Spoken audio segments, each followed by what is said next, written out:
Hello friends, welcome to my YouTube channel Global English Academy. दोस्तों, मैं Sonu sir आपके सामने दोबारा से हाजिर हुआ हूँ एक नए सेट के साथ में।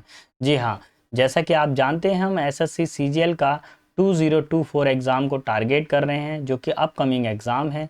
प्रीवियस पेपर सेट में मैं करीब आपको 1 से लेकर 24 तक मैं करा चुका हूँ। अब आज हम लोग आगे का पेपर सेट देखेंगे, सेट नंबर 25। ठीक है बेटा, सारे बच्चे मेरे साथ पे बने रहिए और वीडियो को बेटा 2x की स्पीड पे देखें, जिससे आप जल्दी से जल्दी कंटेंट को हासिल कर सकें। एग्ज़ाम से पहले आपको सारे प्रीवियस पेपर सेट को हम करवा देंगे, आपको एग्ज़ाम में कहीं कोई तकलीफ नहीं होगी। अब देखिए यहाँ पे सीजीएल का बेटा 24072023 और शिफ्ट क्या है 1 है बेटा। पहला जो वर्ड है हमारे पास में जेन्युइन। जेन्युइन का मतलब क्या था? कोई चीज़ बिल्कुल क्या हो, रियल हो, है ना, जो वास्तविक हो। ठीक है। फैब्रिकेटेड का मतलब क्या था? किसी में पहले से जड़ा हुआ या गढ़ा हुआ।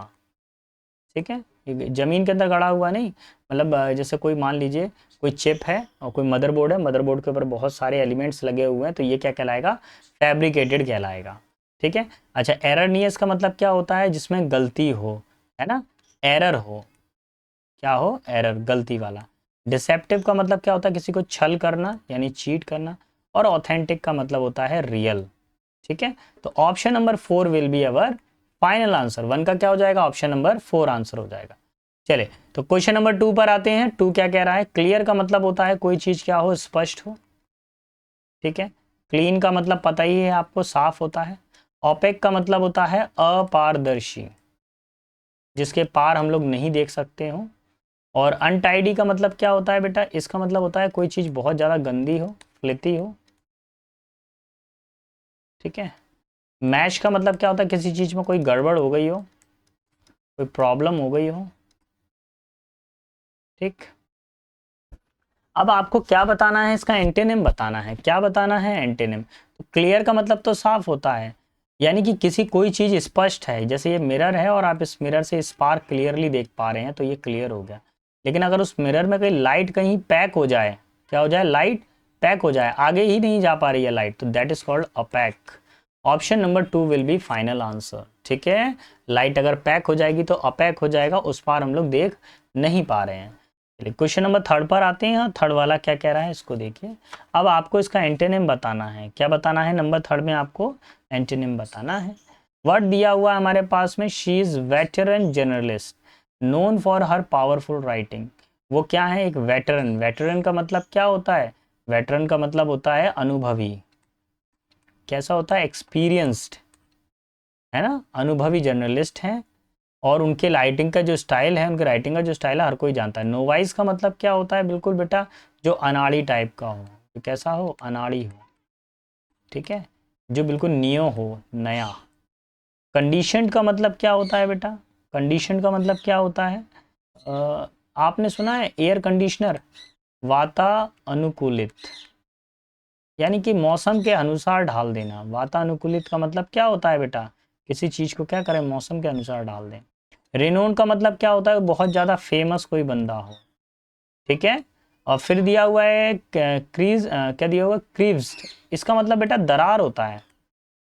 दरार आ जाती है ना, दीवार के अंदर कोई दरार आ जाती है, वो दरार होता है क्रीव। अब देखिए, अनुभवी है। अनुभवी का उल्टा क्या हो जाएगा? एक व्यक्ति तो बहुत अनुभवी है और दूसरा बंदा क्या है? दूसरा बंदा बेटा नोवाइस है, यानी कि अनाड़ी है। So option number 1 will be our final answer. ठीक है बेटा, यही आपको टिक करना है। अगले क्वेश्चन पर आइए, नंबर 4 पर। 4 क्या कह रहा है? 4 वाले क्वेश्चन में बताना है आपको, एंटेनिम्स बताना है। तो वर्ड दिया गया है, select the most appropriate antonyms of the underline word. जो वर्ड अंडरलाइन किया गया है उसका आपको एंटेनिम बताना है। तो इस तरह के क्वेश्चन को कैसे सॉर्ट आउट करेंगे? पहले क्वेश्चन को आप पढ़ लीजिए। My energy when to see my college team performing poorly in the match. अब यहाँ पे जो मेरी जितनी भी एनर्जी थी वो कैसी हो गई? मतलब वेन, वेन का मतलब क्या होता है? बर्बाद हो जाना। ठीक है, बर्बाद हो जाना, या फिर क्या हो जाता है? किसी एनर्जी का कम हो जाना, लॉस हो जाना। ठीक है, कम हो जाना। अब बताया गया है कि जब टीम मेरी पुअरली परफॉर्मेंस कर रही थी, खराब परफॉर्मेंस कर रही थी, तो मेरी एनर्जी कैसी होती जा रही थी? लो होती जा रही थी, कम होती जा रही थी, बर्बाद होती जा रही थी। ठीक है। तो यहाँ पे जो पहला वर्ड है डिम्ड, डिम्ड का मतलब क्या होता है, किसी चीज का कम हो जाना, मंद हो जाना, ठीक है। ग्रीव का मतलब होता है इंक्रीज यानी बढ़ना, और एबेट का मतलब क्या होता है, कम हो जाना यानी कि लेस, यानी डिक्रीज कह सकते हो आप, डिक्रीज होना किसी चीज का। डिक्लाइन का मतलब क्या होता है, किसी की तरफ को झुकाव होता है, तो इसको डिक्लाइन का मतलब भी कम हो जाने से ही निकाल सकते हैं, यानी कि डिक्रीज हो जाना। तो अगर आप देखें, देखो ये भी डिक्रीज हो जाना, ये भी डिक्रीज हो जाना, मंद पड़ जाना यानी कम हो जाना, तो डिक्रीज हो जाना ये भी। हमको क्या बताना है, यहाँ पर बोला गया है वेन, वेन का मतलब क्या, उसकी एनर्जी जो है माइनस में हो गई है। अब माइनस का मतलब का उल्टा क्या करना पड़ेगा, plus. Option number 2 grieve will be our final answer. तो जैसे उसकी टीम परफॉर्मेंस कर रही थी और पुअर परफॉर्मेंस कर रही थी, तो उसने अपनी टीम को उत्साहित करने के लिए अपनी एनर्जी को क्या करेगा, कम करेगा कि ज़्यादा करेगा, बताइए। बढ़ाएगा ना एनर्जी को, क्या करेगा बेटा, वो एनर्जी को वो बढ़ाएगा। आगे की तरफ बढ़ते हैं, अगला क्वेश्चन क्या कह रहा है, Shilpi has a fixed indifference, क्या बताना है यार इसके अंदर, अच्छा एंटेनिम बताना है, और वर्ड क्या दिया है, अच्छा वर्ड ये दिया हुआ फैटिश, ठीक है। अच्छा फैटिश का मतलब क्या होता है, उत्तेजना, क्या होता है, उत्तेजना होता है, ठीक है। और ये रिलेशनशिप बनाने की उत्तेजना कुछ इस तरीके का है। Shilpi has a fixed indifference and absence toward problem in his life. अब इनडिफरेंस का मतलब क्या होता है, कोई चीज बिल्कुल निराश हो, यानी होपलेस हो, कैसा हो, होपलेस हो, निराश हो। ऑब्सेशन का मतलब क्या होता है, मैडनेस, यानी कि पागलपन किसी के लिए।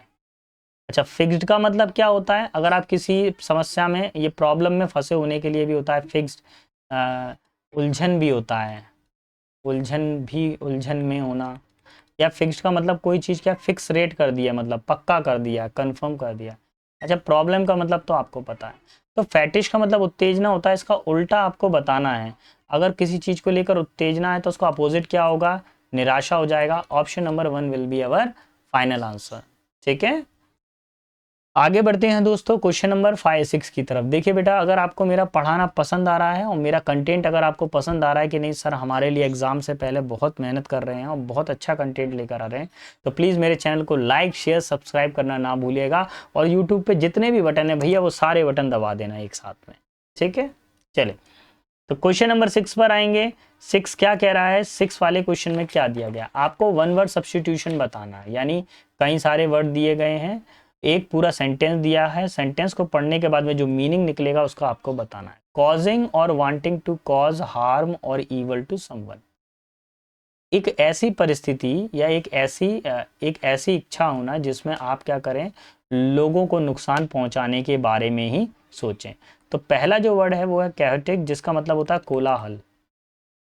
कोलाहल का मतलब क्या होता है, काफी ज्यादा नॉइजी एरिया हो, डिसऑर्डर्ड, नॉइजी, शोरगुल टाइप का। इंसिपिड का मतलब क्या होता है बेटा, कोई चीज काफी ज्यादा फीकी हो, फीकापन, है ना, बिल्कुल मतलब नीरस हो, मोनोटोनस हो, मोनोटोनस हो कोई चीज। मेलवोलेंट का मतलब क्या होता है, ये क्या होता है, ये दुष्ट व्यक्ति होता है, ये कैसा होता है, दुष्ट व्यक्ति, दुष्ट व्यक्ति, ठीक है। और फिर रैंकर है, रैंकर का मतलब क्या होता है, किसी से जलन करना, जेलस, विद्वेष का भाव होना किसी से। तो अभी रिक्वायरमेंट क्या है, ऐसा व्यक्ति जो क्या करता है, दूसरों को नुकसान पहुंचाता है, तो भैया वो क्या हो जाएगा, option number 3 will be our final answer. कौन सा आंसर हो जाएगा, ऑप्शन नंबर 3 हमारा फाइनल आंसर हो जाएगा। क्वेश्चन 7 की तरफ मूव करती हैं। 7 क्या कह रहा है, इसको देख लीजिए। You showed me your true personality, अच्छा तुमने अपने सच्चा व्यक्तित्व मुझे दिखा दिया। When you asked me to get out of the house at midnight, जब रात में, आधी रात में आपने मुझे घर से भगाया था, तो आपने अपने मेरे को सच्ची शक्ल दिखा दी। आपने देखिए ईडियम एंड फेसेस बताना है, ठीक है, मुहावरे और कहावतें बताना है। तो व्यक्ति ने क्या करा, अपना सच्चा रंग दिखा दिया। Option number 1 will be our final answer, ठीक है। ट्रू पर्सनैलिटी दिखाने का मतलब क्या होता है, सच्चा व्यक्तित्व दिखा देना, अपनी औकात दिखा देना, क्या हो जाता है, औकात दिखा देना। ऑप्शन नंबर 1 तो इसका आंसर है। बाकी चीज़ों को भी हम समझ लेते हैं कि बाकी चीज़ें कैसे कैसी दी गई हैं। देखिए पहली जो सेकंड वाला वाइट एलिफेंट, इसका मतलब होता है एक ऐसी वस्तु खरीद लेना जिसका बहुत ज़्यादा खर्चा हो रहा हो और वो हमारे कोई मतलब की भी नहीं है। ठीक है, मान लीजिए अभी आप कार हायर करने लायक नहीं है, अभी आप कार का पेट्रोल नहीं डला सकते, पेरेंट्स हैं दैट इज़ ओके, पेरेंट्स करवा रहे हैं, लेकिन अब आप ज़रा सोचिए कि आप खुद इतना कमा पा रहे हैं कि आप गाड़ी के लिए 500 रुपये का पर डे पेट्रोल हायर कर सकें? नहीं कर सकते ना, नहीं कर सकते, अफोर्ड नहीं कर सकते हो आप, तो ये वाइट एलिफेंट सिचुएशन हो जाएगी। ठीक है, बेड ऑफ रोजेस का मतलब क्या होता है? इजी टास्क, आसान कार्य, इजी टास्क, फूलों की सेज। और हॉट पोटैटो को मतलब क्या होता है? कठिन परिस्थितियां, है ना, रिस्की सिचुएशन, रिस्की सिचुएशन, कठिन परिस्थितियां हो, प्रॉब्लमेटिक सिचुएशन हो, तो ये फिलहाल आंसर ऑप्शन नंबर 1 रहेगा हमारे पास में। चलिए 7 वाले को पढ़िए, 7 वाला क्या कह रहा है? This accident awkward without a warning, ये जो एक्सीडेंट हुआ है ये बिना किसी भी वार्निंग के हुआ है। चलिए तो चारों ही आइटम एंड फ्रेसेस हैं, सारे मीनिंग सेट करिए, क्या क्या बनेगा?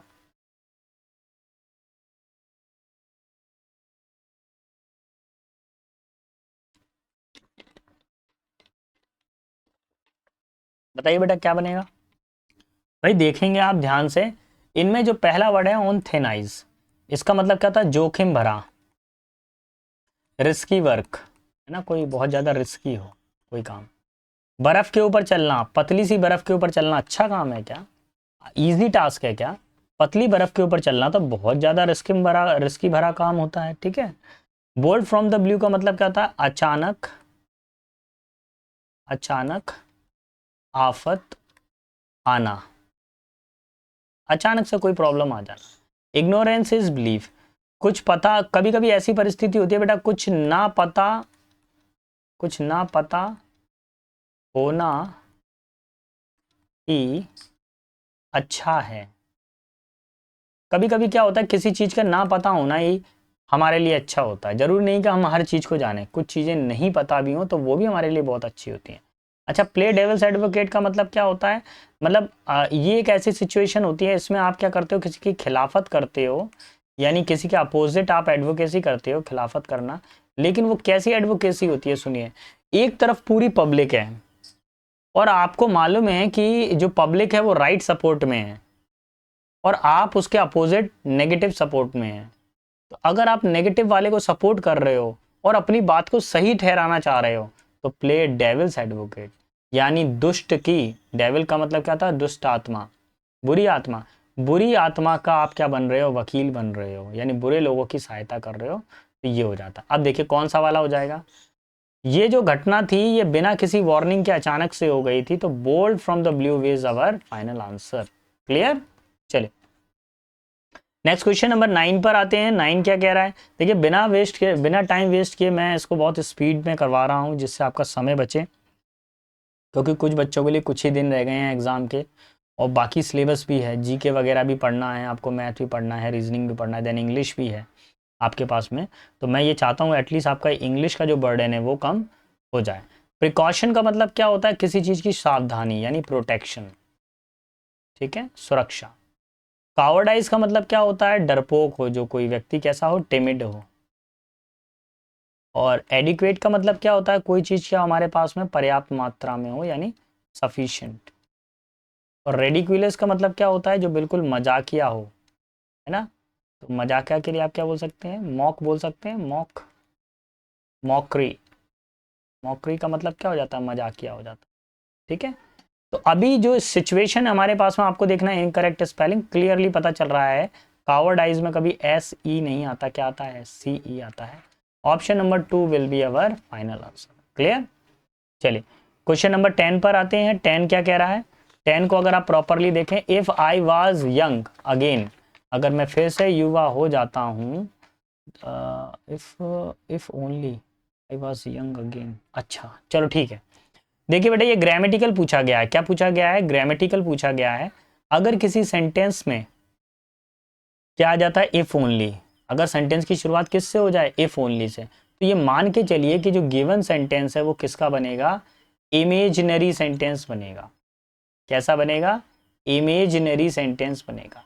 इमेजिनरी सेंटेंस का मतलब होता है काल्पनिक वाक्य। क्या होता है? काल्पनिक वाक्य। जैसे अगर मैं पक्षी होता तो मैं आपके पास उड़ाता, तो देखिए बहुत ध्यान से, if I were bird, comma, I fly to you।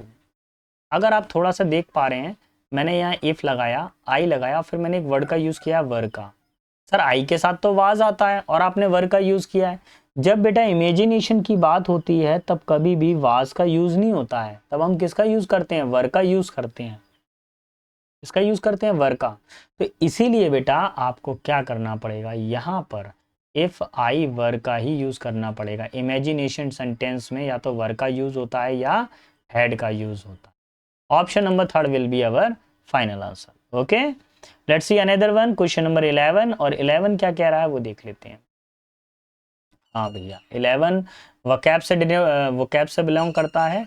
Most appropriate option बताना है, यानी कुल मिला के ये सिनोनिम का ही पार्ट है। तो बोला गया है द सरमन। सरमन का मतलब क्या होता है? उपदेश। क्या होता है? उपदेश। The sermon of the priest. Priest का मतलब क्या होता है? पुजारी। Was very short. जो उसका उद्देश्य था पुजारी का या जो पंडित जी का जो उद्देश्य था, उपदेश था, वो कैसा था? काफी छोटा सा था, संक्षिप्त था। तो पहला वर्ड देख लेते हैं, क्या बोला गया हमारे पास? कन्वेंस। कन्वेंस का मतलब क्या होता है? संवाहन करना, यानी किसी चीज को आगे की तरफ को बढ़ा देना, कन्वे कर देना, बता देना किसी चीज। कंसाइज का मतलब क्या होता है? किसी चीज को छोटा कर देना, ब्रीफ कर देना। जी कोन का मतलब क्या हो जाता है? ऐसा तिकोना शेप का कह सकते हैं आप, कोन। ठीक है, ऐसा ये तिकोनी जो शेप होती है, कोन शेप, कॉनिकल शेप जो होती है। नेक्स्ट हमारे पास है कंसिस्ट। कंसिस्ट का मतलब क्या होता है? किसी चीज में समाहित होना। ठीक है, किसी चीज में क्या होना? समाहित होना। अभी हमको क्या चाहिए? छोटा बोला गया। क्या बोला गया? छोटा और अच्छा, यानी कि कंसाइज। ऑप्शन नंबर 2 हमारा फाइनल आंसर हो जाएगा। ठीक है, बड़ा नहीं, उन्होंने छोटा सा उपदेश दिया था और उसके अंदर उन्होंने जो अपनी इंपॉर्टेंट बात वो कहना चाहते थे वो उन्होंने कह दी थी। Now comes to the question number 12। और 12 कैसे काम करेगा? 12 वाले में भी देखिए आपको एरर बतानी है और एरर ढूंढना बहुत आसान हो गया। सबसे पहले दैट देखिए, अगर दैट से पहले प्रेजेंट टेंस है यहाँ पर, तो आगे भी दैट के बाद में प्रेजेंट टेंस ही आना चाहिए। तो थोड़ा सा बढ़ते हैं। The post master would. Would नहीं बेटा, यहाँ पे एरर है, इसको काटिए। वुड की जगह पे क्या आ जाएगा? देखो यहाँ पर कौन सा वर्ड आ रहा है? ये आ रहा है वुड। वुड की जगह पर क्या आ जाएगा बेटा? यहाँ पे विल आ जाएगा। ठीक है, वुड का प्रेजेंट टेंस क्या होता है? विल होता है। ऑप्शन नंबर थर्ड हमारा आंसर होता है। एक बार फिर से सुनिए, अगर दैट से पहले प्रेजेंट टेंस है तो दैट के बाद में भी क्या आएगा? प्रेजेंट टेंस ही आएगा। यानी फॉर्मेशन कैसी होगी? प्रेजेंट से रिलेट करती होगी या फ्यूचर से रिलेट करती हुई आएगी। ऐसा नहीं होगा कि पहला वाला प्रेजेंट टेंस है तो बाद में पास्ट टेंस आएगा, नहीं। पहला अगर दैट से पहले वाला पार्ट जो है अगर प्रेजेंट टेंस में है तो बाद में भी प्रेजेंट टेंस आएगा या फिर बाद में फ्यूचर टेंस आ सकता है। ठीक है, ये सिचुएशन है हमारे पास।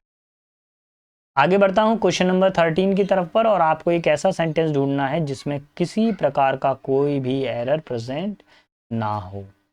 ठीक है, चाहे वो स्पेलिंग बेस्ड हो, चाहे वो आर्टिकल बेस्ड हो, उसके अंदर कोई एरर क्रिएट नहीं होनी चाहिए।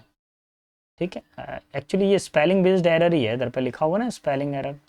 तो भैया एरर ढूंढना चालू करो। दा सही है। साइकोलॉजिस्ट, साइकोलॉजिस्ट, साइकोलॉजिस्ट, साइकोलॉजिस्ट, इसमें एच नहीं लगा, इसमें एच नहीं लगा। तो यहाँ पर ये साइकोलॉजिस्ट की दोनों की स्पेलिंग गलत है, यहाँ पर ये दो गलत है, यानी कि ये दो गलत हो गए। इसमें साइकोलॉजिस्ट की स्पेलिंग सही है, सही है। हु, आर आर आर, ए, ठीक है। मेजर मेजर मेजर, ठीक है। Part part part part, of the, of के बाद में दा है। इन्वेस्टिगेशन, अच्छा पहले तो दो एलिमिनेट हो ही गए हैं, वो छोड़ो, तीसरा और चौथा देखो। इन्वेस्टिगेशन की स्पेलिंग गलत है, यहाँ थर्ड भी गया। फोर्थ वाला ही ऑप्शन हमारा करेक्ट है, ऑप्शन नंबर 4, क्योंकि इसमें इन्वेस्टिगेशन की स्पेलिंग, इंटरव्यूड की स्पेलिंग, विटनेस की स्पेलिंग और साइकोलॉजिस्ट की स्पेलिंग बिल्कुल बिल्कुल करेक्ट है। Option number 4 will be our final answer. Okay, अब बढ़ते हैं भैया क्वेश्चन नंबर 14 की तरफ पर। क्वेश्चन नंबर 14 किसको बिलोंग करता है? किस क्वेश्चन से बिलोंग करता है? किस चैप्टर से? ये बेटा ग्रामर वाले चैप्टर से बिलोंग करता है। क्वेश्चन नंबर 14 किससे बिलोंग करता है? ग्रामर वाले चैप्टर को बिलोंग करता है। Maruti likes adventure story specially an adventure of torsion. Maruti को सभी स्टोरियां पसंद है, खासकर उसको टार्जन की स्टोरियां पसंद। अच्छा एक चीज देखिए यहाँ पे, एडवेंचर्स क्या है? प्लूरल है। क्या प्लूरल नंबर के लिए कभी ए और एन आता है क्या? कभी नहीं आता। क्या आएगा बेटा इसकी जगह पे? द आ जाएगा। क्या आ जाएगा? द आर्टिकल का यूज किया जाएगा। Option number 2 will be our final answer. ठीक है, मैं बार बार बच्चों को बता रहा हूँ, पर डे एक ही चीज बता रहा हूँ। एसएससी सीजीएल ने जितने भी 2023 में क्वेश्चन आए हैं 2023 के अंदर, हर सेट के अंदर आर्टिकल का एक क्वेश्चन उन्होंने दिया हुआ है। तो हम एक्सपेक्ट करते हैं कि 2024 के अंदर अगर मान लीजिए 40 सेट बने तो 40 में से 20 सेट के अंदर हो सकता है कि वो आर्टिकल क्वेश्चंस को दे, और उनमें से अगर कहीं वो सेट आपके पास पड़ गया तो आपका तो बल्ले बल्ले हो जाएंगे भैया, आपका तो काम बढ़िया हो गया। तो ये ध्यान रखें, आज ही से जाकर आप आर्टिकल चैप्टर को पूरा का पूरा स्टडी करिए, जिस भी सोर्स से आप स्टडी करते हो, क्योंकि बेटा 1 मार्क्स प्लस होना एक बड़ी बात होती है एग्जाम के अंदर। ठीक है, आगे की तरफ बढ़ते हैं जवानों, अगले क्वेश्चन की तरफ आते हैं, क्वेश्चन नंबर 15। अब क्वेश्चन नंबर 15 किस चैप्टर से जुड़ा हुआ है? क्वेश्चन नंबर 15 जो है पैसिव वॉइस से जुड़ा हुआ है। आपको पहले फॉर्मूला मैं ड्रॉ करके बता देता हूं, उस फॉर्मूले की हेल्प से आप पूरा का पूरा बना सकते हैं। एक्चुअली फॉर्मूले को मैं पूरा डिटेल में इसलिए लिखता हूं और जिससे आप चीज़ों को अच्छे से समझ पाएँ। तो देखिए, पहले ये जो ऑब्जेक्ट उठ के यहाँ आ जाएगा तो ये क्या बन जाएगा? Objective subject. वाज और वर आ गया यहाँ पर, थर्ड फॉर्म आ गया, बाय आ गया, सब्जेक्ट को उठा के मैंने यहाँ लास्ट में रख दिया, सब्जेक्ट बन गया और ये फॉर्मूला आ गया। अच्छा, इतना बड़े फॉर्मूले की ज़रूरत नहीं है, इतना कंटेंट देखिए। सेकंड फॉर्म आ जाए तो हमको क्या करना है? वाज वर के साथ में थर्ड फॉर्म लगाना है, इतना ही ध्यान रखो। ये देखिए, ये रहा सब्जेक्ट मायरा और ये हो गया हमारे पास में सेकंड फॉर्म। एक बात कंफर्म है, सेकंड फॉर्म दी है तो वाज वर और थर्ड फॉर्म आने चाहिए। फोर्थ वाले ऑप्शन में हैड आ रहा है, कैंसिल हो गया। यहाँ पे इज आ रहा है, कैंसिल हो गया। यहाँ पे वर आ रहा है और यहाँ पे वाज आ रहा है। कंफ्यूजन सिर्फ यही है। द न्यू सॉफ्टवेयर बेटा सिंगुलर सब्जेक्ट है। कैसा सब्जेक्ट है? सिंगुलर सब्जेक्ट है, तो वर्ब कैसी आएगी? सिंगुलर वर्ब आएगी, तो सेकंड भी cancel. Option number 1 will be our final answer. क्या हो जाएगा? ऑप्शन 1 हमारा फाइनल आंसर हो जाएगा। ठीक है, 16 वाला देखिए कि 16 को कैसे सॉल्व करना है हमारे पास में। ये भी बहुत आसान दे दिया है। पहले मैं एक फॉर्मूला आपके सामने बना देता हूँ जिससे आप चीज़ों को आसानी से समझ पाएँ। प्लीज़ पेन एंड पेपर लेके ज़रूर बैठा करें, जिससे जो भी मैं फॉर्मूला आपको बता रहा हूँ उस फॉर्मूले को आप प्रॉपरली लिख पाएँ, है ना। तो पहले ऑब्जेक्ट उठ के यहाँ आ गया तो ऑब्जेक्ट बन गया सब्जेक्ट। विल शैल के लिए तो विल शैल ही रहेगा। फिर देन आ गया बी, वर्ब की थर्ड फॉर्म, बाय, बाय, और ये सब्जेक्ट बन गया ऑब्जेक्ट। ठीक है, ये वैल्यू है अब हमारे पास। अब करना क्या है? देखो, एक बात तो क्लियर, अगर यहाँ विल है तो आगे आने वाले ऑप्शन में भी विल होना चाहिए या शैल होना चाहिए। यहाँ वुड लगा है, वुड लगा है, दोनों कैंसिल, दोनों कैंसिल। अच्छा, यहाँ शैल लगा हुआ है, थोड़ा सा होल्ड करते हैं। यहाँ हैव लगा हुआ है, ये भी कैंसिल। एक ही बचा है बेटा, option number 3 will be our final answer. क्या हो जाएगा? ऑप्शन नंबर 3 क्या हो जाएगा? फाइनल आंसर हो जाएगा। 17 वाले पर आ जाते हैं। क्वेश्चन नंबर 17 क्या कह रहा है? 17 वाले क्वेश्चन के अंदर आपको क्या करना है? जंबल सेंटेंस बनाना है। क्या बनाना है? जंबल्ड ऑर्डर बताना है, यानी कि जो गिवन सेंटेंस है वो टूटा फूटा पड़ा हुआ है और आपको उसका एक फाइनल आंसर करना है। बेटा देखिए, ये जब क्वेश्चन इस तरह के आते हैं, सबसे ज़्यादा टफ टारगेट होता है इंग्लिश के अंदर। ठीक है, अच्छा, सबसे पहली चीज़ भैया, अगर आपको मेरे को पढ़ाना पसंद आ रहा है तो प्लीज़ चैनल को लाइक शेयर सब्सक्राइब करना ना भूलिएगा। देखिए, अगर आपके कमेंट्स आते हैं, अगर आपका लाइक आता है तो हम एनकरेज होते हैं, हमको लगता है कि भाई एक्स्ट्रा एफर्ट किया जाए, कि बच्चों को पसंद आ रहा है, स्टूडेंट्स को पसंद आ रहा है, तो हमारा मन लगता है उस काम में। अब किसी काम को करने में अगर शाबाशी ना मिले तो कोई करता है भला उस काम को? नहीं करता है ना। ह्यूमन टेंडेंसी है, जब आप उसको अच्छा बोलोगे, जब आप उसको लाइक करोगे, तभी वो फिर आगे बनाएगा उस प्रोसेस को। और अगर लाइक नहीं होता है तो फिर नहीं करता बंदा वो उस काम को। ठीक है, तो चलिए बढ़ते हैं आगे की तरफ। बाकी आप समझदार हो, अपने हिसाब से चीज़ों को देख लेना, समझ लेना। मैं आपको इसकी एक टेक्निक बता देता हूँ जो पेपर में काम करती है। ऑप्शन देखिए कौन सा वाला रिपीट ज़्यादा है, ए और ए। ये दो ज़्यादा रिपीटेड ऑप्शन है, बाकी को कैंसिल कर दीजिए आप। अब जरा क्वेश्चन को चेक करते हैं ये कैसे बनेगा। ए से सेंटेंस शुरू करेंगे। पहला सेंटेंस आप ए मान लिया, the most essential thing I learn from the ready now. was need to have backup plan in case of an emergency, she stated. उस महिला ने कहा कि मैंने रेडी नाउ से एक चीज़ सीखी है। वो क्या सीखी है कि हमेशा एक बैकअप प्लान रखना चाहिए अपने पास में, हमेशा एक बचने का रास्ता रखना चाहिए। फिर देखिए अब सी वाला देखते हैं। I made sure I had generator, wheel chair, battery. मैंने पहले से ही पक्का किया कि मेरे पास जनरेटर, बैटरी होना चाहिए, at least for a 1 week of food, एक हफ्ते का भोजन होना चाहिए, एंड प्रिस्क्राइब्ड मेडिकेशन, और मेरे पास दवाइयाँ भी होनी चाहिए। अच्छा अब एक बात बताइए, ये अचानक से होना चाहिए, पहले कोई सिचुएशन तो ऐसी ड्रॉ हो कि कैसी परिस्थिति थी, किस परिस्थिति के कारण उसको इतनी सारी चीज़ें रखनी पड़ रही हैं, जनरेटर, व्हील चेयर वगैरह, ये हमको क्लियर तो हो। तो इस क्लियरेंस के लिए आप ऑप्शन नंबर जरा डी पढ़िए। When I heard about, जैसे ही मैंने सुना impending स्नो स्टॉर्म, जैसे ही मैंने सुना कि एक तूफान आने वाला है, I emailed all my caregivers to see who lived nearby and would accessible. मैंने तुरंत ही अपने सहायकों को बोल दिया, मददगारों को बोल दिया कि भैया जो भी तुम्हारे पास में है, जो भी तुम्हारे आसपास में, भैया उनका ध्यान रखें और वहां तक पहुंचे। अब क्या आएगा, सी। आई मेड श्योर, मैंने पक्का किया कि मेरे पास एक जनरेटर होना चाहिए, व्हील चेयर, बैटरी होनी चाहिए, एक हफ्ते का भोजन होना चाहिए, पानी होना चाहिए, और मेरे पास दवाइयाँ होनी चाहिए। यानी सर्वाइवल की तरीके बताए जा रहे हैं। The instruction according to the Nicola was inspiring and confirmed her capacity to live effectively with a disability. ठीक है, और जो भी इंस्ट्रक्शन दिए गए थे उनसे वो कहते हैं इंस्पायर्ड थे, और उस इंस्ट्रक्शन की वजह से वो डिसेबल्ड होते हुए भी, अपंग होते हुए भी पूरी क्षमता के साथ वह निवास कर रही थी या रह रही थी। Option number 4 will be our final answer. Clear? Okay, let's see question number 18। 18 क्या कह रहा है इसको जान लेते हैं। क्वेश्चन नंबर जो 18 है बेटा, वो हमारे पास में सेंटेंस स्टोरीज अरेंजमेंट दिया गया है, जम्बल्ड अरेंजमेंट से दिया गया है। तो इसको भी सॉल्व करने का तरीका देखिए। आप तो एक तरीका लगाइए, कौन सा वर्ड मोस्ट रिपीट हो रहा है, सी और सी। ठीक है, और कोई ऑप्शन रिपीट हो रहा है क्या? नहीं हो रहा। अच्छा देखिए, एक चीज़ ज़रूरी नहीं है कि हर बार यही वाला फॉर्मूला काम करे जो मैं आपको बताता हूँ। आप ये मानिए कि 10 में से 7 टाइम जो फॉर्मूला मैं आपको बता रहा हूँ, कौन सा वाला, सेम ऑप्शन वाला, ये बेटा काम कर जाता है। 3 टाइम्स ऐसा है कि ये कभी कभार रह भी जाता है, मिस हो जाता है। तो प्लीज़ सेंटेंस को पूरा जरूर पढ़ लिया करें। लेकिन अगर जैसे कुछ बच्चे हैं जो समय बचाना चाहते हैं, अगर समय बच रहा है किसी तरीके से तो बचा लो यार, क्या दिक्कत है, पढ़ना तो फिर है ही हमको पूरा का पूरा। तो देखिए एस्थेटिसिज्म। अब एस्थेटिसिज्म का मतलब क्या होता है बेटा, इसको आप ऐसे जोड़ सकते हो ब्यूटी से, सौंदर्यीकरण, ब्यूटीनेस से जोड़ सकते हो, ब्यूटी से जोड़ सकते हो।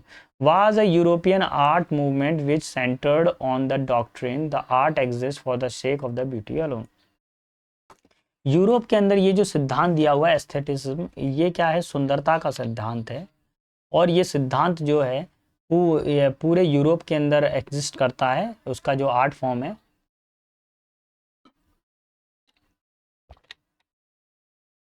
अब देखिए क्या हुआ है इसके अंदर। तो पहला वाला ये माना गया हमने, अगर मान लिया ये है पहला वाला, the movement began in reaction. अगर मैं सी के बाद में अगर ए ले, अच्छा सॉरी, पहले सी के बाद में बी वाले ऑप्शन को चेक करता हूँ, पहले पहला वाला चेक करता हूँ फिर तीसरा वाला चेक करता हूँ।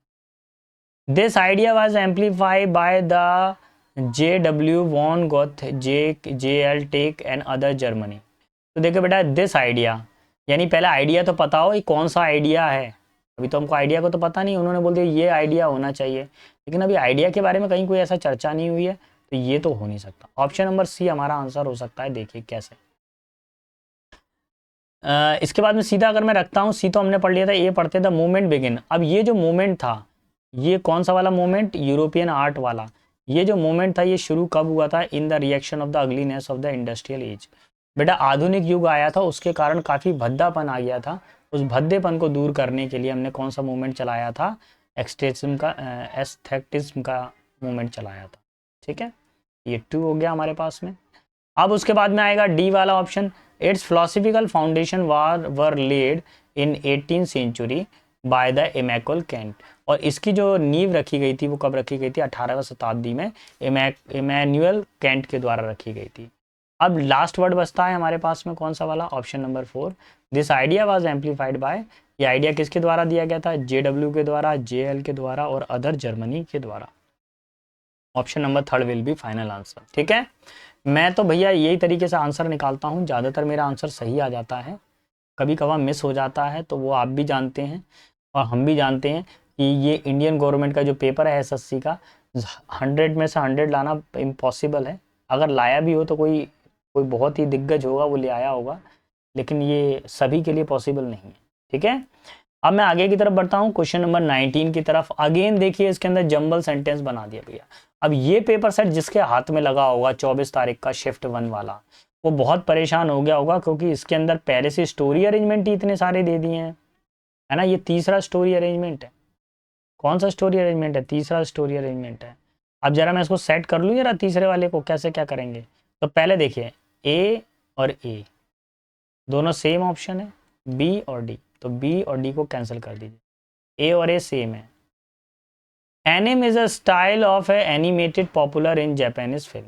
एनिमेटेड, एनिम क्या है? एक स्टाइल है जो जापानीज फिल्मों में बहुत ज़्यादा, एनिमेशन फिल्मों में पॉपुलर हुआ था। अब देखते हैं, ये चलिए ऑप्शन 1 हो गया। अब जरा सी वाला चेक करते हैं। At the turn of the 21st century anime begin and attend the wild attention popularity with the Pokemon television series. 21वीं सदी की शताब्दी के अंदर शुरुआत में ये एपिसोड क्या बहुत ज़्यादा फेमस हो गया था।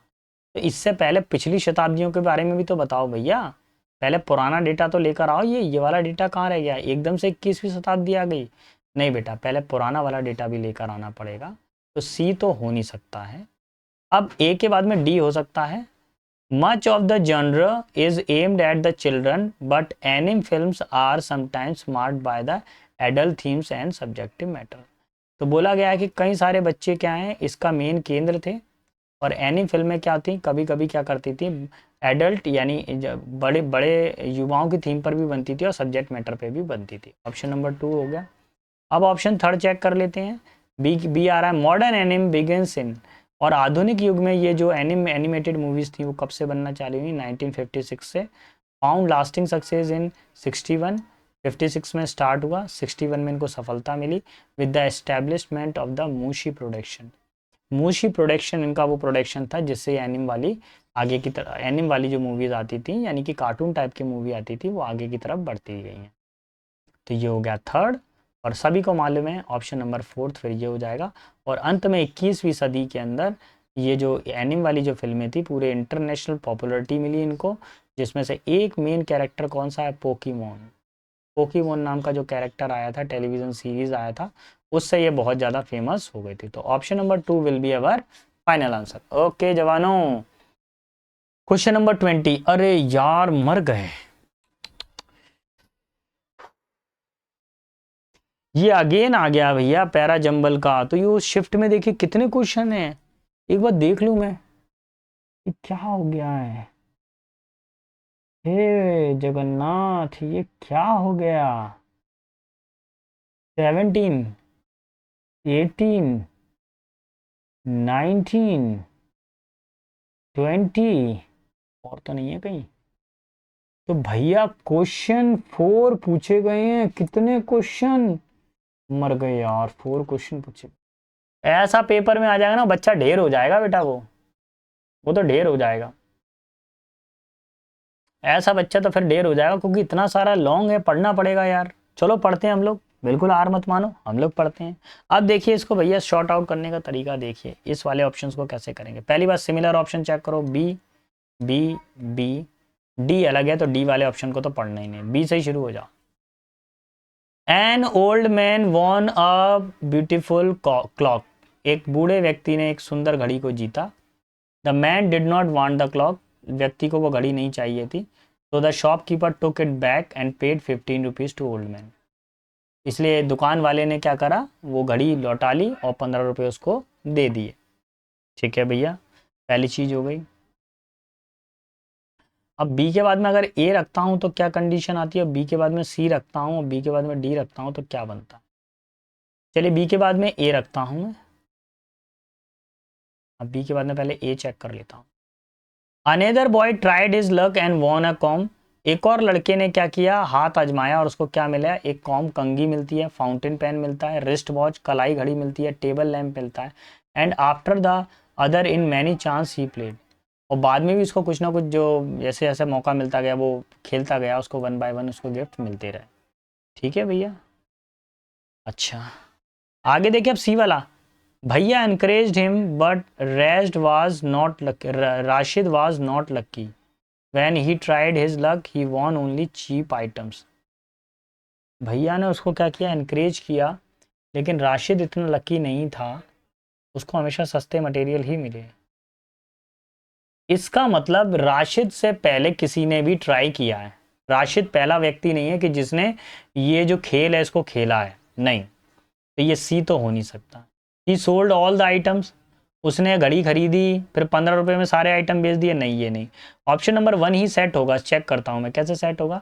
देखिए एक बूढ़े व्यक्ति को एक ब्यूटीफुल क्लॉक थी, उसने जीती खेल में, और वो उस क्लॉक को नहीं चाहता था, खरीदना नहीं चाहता था, इसलिए उसने शॉपकीपर को क्लॉक दे दी, और शॉपकीपर ने उस क्लॉक के बदले उसको कितना दिया, 15 रुपये दिए। सेंटेंस 1। सेंटेंस 2, अनदर बॉय, एक और लड़का आया, उसने अपना लक आजमाया और उसको क्या मिली, एक कंघी मिली, एक फाउंटेन पेन मिला, एक रिस्ट वॉच कलाई घड़ी मिली, टेबल लैंप मिला, और जैसे जैसे वो खेलता गया ऐसे वैसे उसको पुरस्कार मिलती गया। ये 2 हो गया। अब ऑप्शन नंबर डी, अच्छा अब उसने क्या किया कि जितना भी जो एलिमेंट था यहाँ पर इसके पास में, उन सारे एलिमेंट्स को क्या किया उसने, अब उसने ही sold all the item to the shopkeeper, जितनी भी चीज़ें उसने मिली थी वो सारी चीज़ें उसने शॉपकीपर को बेच दी, एंड वेंट अवे हैप्पीली, और चला गया। Rashid also wanted to play, Rashid भी खेलना चाहता था, एंड ट्राइड हिज लक, और राशिद ने अपने लक को आजमाया। भैया एनकरेज हिम, भैया ने उसको एनकरेज किया कि भैया तुम खेलिए, तो भैया ने एनकरेज किया, लेकिन राशिद ने जब खेला था तो राशिद इतना ज़्यादा लकी नहीं था, अब उसने अपनी किस्मत आजमाए। He won only cheap item, लेकिन उसको सस्ते ही आइटम मिले, क्या क्या, पेंसिल, इंक बॉटल, सून लॉस्ट ऑल हिज मनी, और जल्दी उसका जो पूरा धन है वो बर्बाद हो गया। Option number 1 will be our final answer, ये हो जाएगा बेटा, ठीक है। चलिए भैया, तो भैया ये लास्ट सेशन आ गए, लास्ट 5 क्वेश्चन और रह गए हैं। कल की सीरीज़ में हम जो है बेटा 26 सेट नंबर देखेंगे। प्लीज़ चैनल को लाइक शेयर सब्सक्राइब करना ना भूलिएगा। अगर आपको मेरा पढ़ाना, मेरा कंटेंट समझ में आ रहा है, देखिए मैं पूरे वीडियो के अंदर कोशिश करता हूँ कि आप अप टू द मार्क ही रहें, केवल एग्ज़ाम के गाइडेंस से ही आपको पढ़ाया जाए, इधर उधर की बातें ना करी जाएँ। प्लीज़ मेरे वीडियो को आप 2x की स्पीड पर देखा करें, जिससे आप जल्दी जल्दी कवर कर सकें। मैं थोड़ा स्लो इसलिए बोलता हूँ क्योंकि रीज़न ये है कि कहीं हिंदी मीडियम वाले बच्चे ही बैठे होते हैं, अगर मैं जल्दी जल्दी बोल के निकल जाऊँगा तो वो स्पीड को कवर नहीं कर पाएंगे, ठीक है। चलिए, social media can have dash effect on the mental health with studies suggesting that the excessive use can lead the feeling of anxiety, depression, loneliness। देखिए सोशल मीडिया के हमारे दिमाग के ऊपर कुछ प्रभाव पड़ते हैं, और अध्ययन के बाद में ये पता चला है कि इससे क्या होता है, एंजाइटी होती है, तनाव होता है, डिप्रेशन होता है, लोनलीनेस अकेला होता है, चिंता चिंता होती है, तनाव होता है, और अकेलापन महसूस होता है। तो मेरे को ज़रा ये बताइए, ये प्रभाव अच्छे हैं कि बुरे हैं। डिज़ायरस का मतलब क्या होता है, इच्छा वाले, इच्छा करना, उससे ये क्या इच्छा वाले प्रभाव है, नहीं बेटा, पॉजिटिव प्रभाव है, नहीं है। डेलिरस यानी कि मतलब ना समझ, डेलिरस का मतलब क्या होता है, ना समझ यानी सेंसलेस, मतलब भ्रमित करना। डेलिरस का मतलब क्या होता है, भ्रम भी होता है बेटा। क्या होता है, भ्रमित करना, ऐसे कह सकते हैं सेंसलेस। अब देखिए डेट्रीमेंटल, डेट्रीमेंटल का मतलब क्या होता है, नेगेटिव इफेक्ट। कैसा होता है, नेगेटिव इफेक्ट्स होना, यानी दुष्प्रभाव होना। तो क्या हो रहा है हमारी बॉडी के ऊपर, दुष्प्रभाव पड़ रहा है सोशल मीडिया का। आगे क्या बोल रहा है वो, टू कॉम्बैट, क्या बोल रहा है, यहाँ तक लोनलीनेस तक तो पढ़ दिया था। टू कॉम्बैट दिस, कॉम्बैट का मतलब होता है उससे जूझना, किसी से टक्कर लेना। नेगेटिव इफेक्ट, इन नेगेटिव इफेक्ट से टक्कर लेने के लिए एक्सपर्ट रिकमेंडेड, एक्सपर्ट बताते हैं setting dash for the social media use, वो कुछ तरीके बताते हैं। क्या बताते हैं, प्रिंसिपल्स, क्या सिद्धांत बताते हैं, नहीं। गोल्स, लक्ष्य बताते हैं, नहीं। कुछ मानक बताते हैं, नहीं।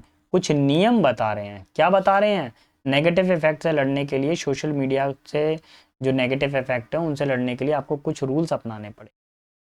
अदर स्ट्रेटजी इंक्लूड, और कुछ स्ट्रेटजी भी आपको अपनानी पड़ेंगी, और वो क्या क्या स्ट्रेटजीज होंगी देखेंगे।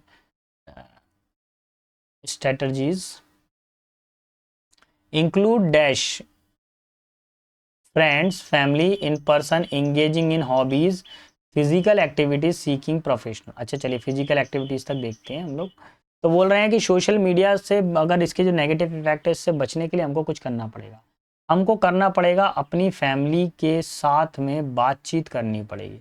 तो पहला वर्ड क्या है? इंटरेस्टिंग, विश्वास करना पड़ेगा, नहीं। कोऑपरेटिंग, सहयोग, नहीं। इन्वॉल्विंग, शामिल होना पड़ेगा, नहीं। ऑप्शन नंबर डी, हमको क्या करना पड़ेगा? अपनी फैमिली के साथ में इंटरेक्ट करना पड़ेगा। मोबाइल चलाने की अपेक्षा आप अपनी फैमिली को टाइम देंगे अगर थोड़ा सा, तो आपका इंटरेक्शन बढ़ेगा, है ना। तो इंटरेक्ट करेंगे आप उनसे। अब देखिए, तो इससे होगा क्या? एंगेजिंग हॉबीज, आप अपनी हॉबी में जुड़े रहेंगे, फिजिकल एक्टिविटीज करते रहेंगे। सीकिंग प्रोफेशनल, अच्छा seeking professional dash concern guidance advice if necessary. और कभी कभी हमको क्या करना पड़ेगा? एक प्रोफेशनल क्या लेना पड़ेगा बेटा? गाइडेंस लेना पड़ेगा। प्रोफेशनल क्या लेंगे आप? गाइडेंस, मार्गदर्शन। आपको सोशल मीडिया से बाहर, प्रॉब्लम से बाहर निकलने के लिए आपको मार्गदर्शन लेना पड़ेगा। इन्फॉर्मेशन नहीं लेनी पड़ेगी। कंसर्न मतलब समझ, और एडवाइस का मतलब होता है सलाह। लेकिन यहाँ पर बेटा ये वाली सलाह नहीं आएगा, यहाँ पर क्या आएगा? गाइडेंस वर्ड आएगा, ऑप्शन नंबर 3। चलिए लास्ट क्वेश्चन और रह गया है। As such it is important to be, ऐसा इसलिए है क्योंकि ये बहुत इंपॉर्टेंट है, ठीक है। Important to be of its potential drawback, हमें अपने जो भी ये ड्रॉबैक्स उनको जानना जरूरी है। Take steps to use it in a healthy and balanced way, और हमको उसको एक हेल्दी और बैलेंस्ड वे में उसका प्रयोग करना अति आवश्यक है। तो पहला जो वर्ड है स्केप्टिकल्स, इसका मतलब क्या होता है? कोई व्यक्ति उलझन में होता है, प्रॉब्लम में होता है। इनफिक्स, कॉन्जिग्नेट, ये यहाँ पर जेड की जगह एस लगा दीजिए, वो ज़्यादा सही रहेगा स्पेलिंग में। इसका मतलब क्या होता है? जानकार, किसी चीज़ की समझ होना। इनडिफरेंस का मतलब क्या होता है? निराश हो, कोई बहुत ज़्यादा मोनोटोनस हो, होपलेस। और इग्नोरेंट का मतलब क्या होता है? अज्ञानी हो, जिसमें नॉलेज ना हो, अज्ञानी। अब देखिए, अगर आपको सोशल मीडिया से बाहर, प्रॉब्लम से बाहर निकलना है, सोशल मीडिया की प्रॉब्लम से बाहर निकलना है, उसके नेगेटिव इम्पैक्ट से बनना है, तो आपको अपने पोटेंशियल ड्रॉबैक, जो भी आपके नकारात्मक हैं, जो भी आपके मतलब जो भी आपके नकारात्मक कारण, प्रॉब्लम्स हैं, उनसे उनको जानना पड़ेगा। क्या करना पड़ेगा? जानना पड़ेगा, तभी आप उससे बाहर निकल पाएंगे। ठीक है बेटा, तो आज के टॉपिक पे इतना ही था। आज हम लोगों ने सेट नंबर 25 किया है। Thanks for watching me. Like, comment and share and subscribe. बेटा अच्छे से पढ़ाई करें, अपना और अपने माता पिता के नाम को रोशन करें। See you tomorrow in the next class. Best of luck.